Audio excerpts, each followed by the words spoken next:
about is if he attacks with everything, if Zabuli attacks with everything, do you block with Filtgape here?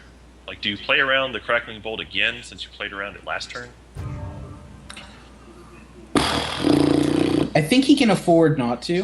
I think he can afford to let everything hit him because in that situation he's either gonna get 9 damage on the backswing and he survives multiple attacks, or his opponent plays a troop here and he knows that his opponent is top decking what is not a Crackling Bolt.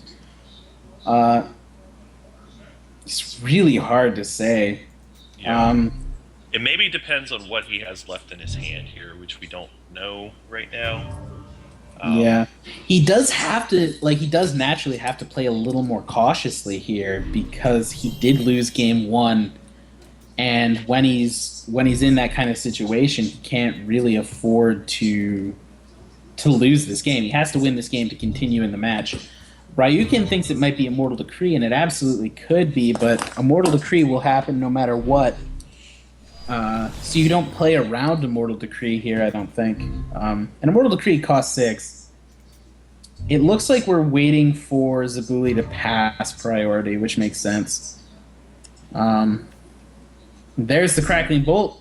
So he's going to play the Crackling Bolt pre-combat so that he can get a turn of bonus damage through. Yep. Of course, Golden Saucer guy could choose to block here now. Possibly has an answer to this. Crackling Sprout would be really good here. No, looks like he's just gonna take it on the chin, go down to 5. Now it is actually difficult for Golden Saucer guy to swing in. Finds an Immortal Tears of his own. Probably going to crack that for a Ruby. If his deck is anything like we've been seeing today, he's got the Master Mosses and the Zakirs. Oh, look, it's a Ruby. That leaves him on 4 resources for the turn. Not enough to pull Zakir out yet, assuming it is one of the 2 cards in his hand. His opponent is, well, his opponent is now on on 0 cards in hand, is what I was going to say. Enough resources to play anything I would expect in a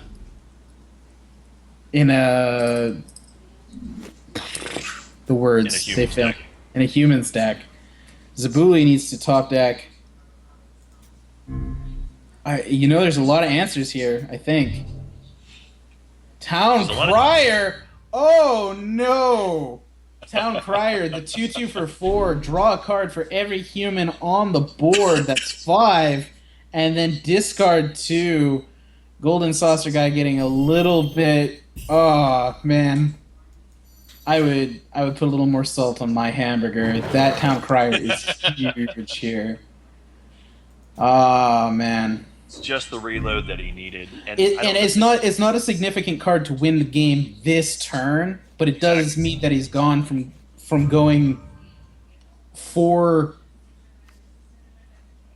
troops on the board and 0 cards in hand to having 5 troops on the board and 3 cards in hand, and he's mulling over which to keep and save. Where is the form to drop? 5shards.com/drop. I believe is the thing. Somebody will link that up to you, F5 Shooter. Thank you for coming along today. He also, in addition, is running the Forgotten Monarch, a 2/2 for 5 with a major and a minor socket in it, and it reduces its cost by 1 for every threshold you control. So in a typical humans deck, it is always going to be a 2/2 for 2 with a major and a minor. Fairly valuable troop. Oh, and there's the Zakir. Oh, no. Oh, does he doesn't have another troop to follow it up, does he? So he's gonna take Exacties. Yep. A turn earlier. If it wasn't a Shard of Savagery, if it wasn't an Immortal Tears he'd drawn. Or if he had not attacked with the Master Moss on that one turn. Or if he hadn't attacked with the Master Moss on that turn. Yeah.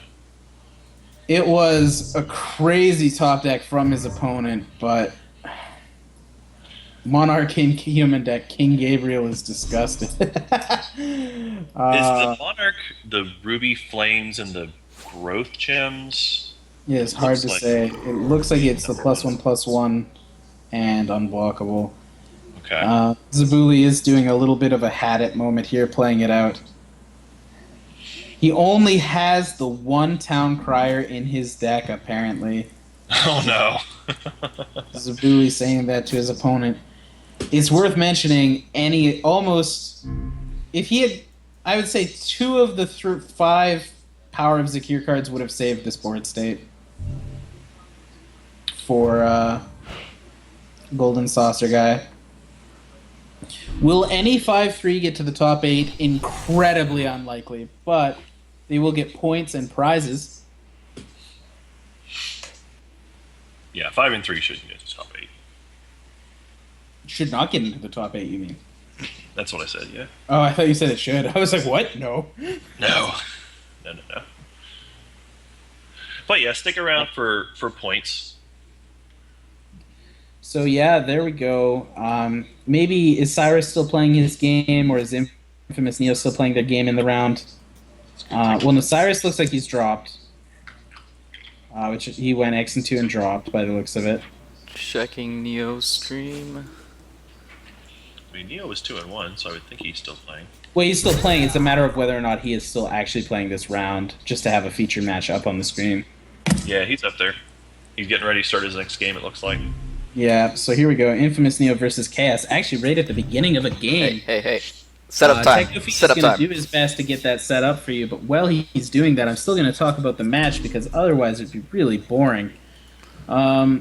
Infamous Neo does pull a hand he doesn't want and mulligans really quickly. I wonder how many hands you don't want in a deck like his. He keeps his 6, his opponent Chaos. Kind of a weird mix here. He's got Benoshi the Champion and Azure Fate alternate art sleeves. Turn 1, we see a Blood Shard from the opponent. We see a Blood Shard from Chaos, not the opponent. From Infamous Neo's opponent. Infamous Neo plays a Ruby Shard and passes the turn. Really weird to see Infamous Neo back on the featured stream and not playing 7 cards in turn 1. Tell me when that stream is up. Slug in. It's up. It's up. Okay. Chaos, this is a little awkward. Turn 2, second Blood Shard, and a minion of Yakuzan, meaning he just top-decked a minion of Yakuzan and probably feels really bad about that. Let's see what Infamous Neo does here.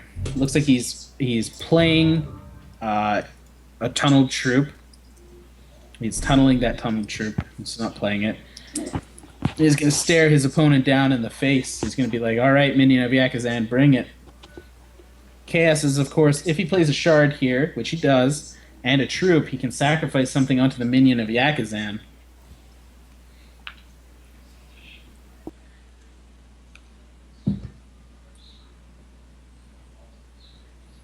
He plays Darkspire Punisher. I think it's the first one we've seen all day of the Darkspire. Incredibly powerful with the Darkspire Priestesses included from set 1, but not so powerful here. Just swings with the minion, does not use the effect to pop the Darkspire onto the minion. Well, he does, but he does it post-combat? Well, he just lost 2 damage. He does draw a Darkspire as opposed to forcing Infamous Neo to discard a card. Infamous Neo discarding a card is actually fairly powerful against him. His deck, like we've seen, is one of those ones that can just end up with no cards. Yeah, doing it post combat does seem strange, but the synergy Probably just a little display there. Yeah, but the champion power definitely makes sense with the Darkspire. Yeah, and then Construct Foreman onto the Hex G.